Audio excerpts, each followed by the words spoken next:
Welcome to Abbas Gallery. Honda staged the world premiere of the Everest EV concept, the concept car of the China-exclusive electric vehicle, EV, model, at the 2018 Beijing International Automotive Exhibition, Auto China 2018.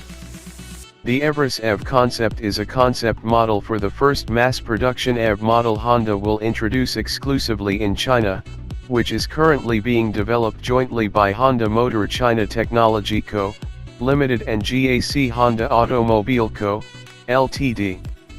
GAC Honda. This new EV model is scheduled to go on sale before the end of 2018 from the Everest brand, an original brand of GAC Honda. Moreover, Honda is planning to utilize this EV model also as a shared EV through the car-sharing service offered by ReachStar, a car-sharing company based in China, in which Honda announced in 2017 it would make a capital investment. Striving to realize a carbon-free society, Honda will continue accelerating the enhancement of its lineup of electrified vehicles. Honda is planning to present more than 20 new electrified models before the end of 2025.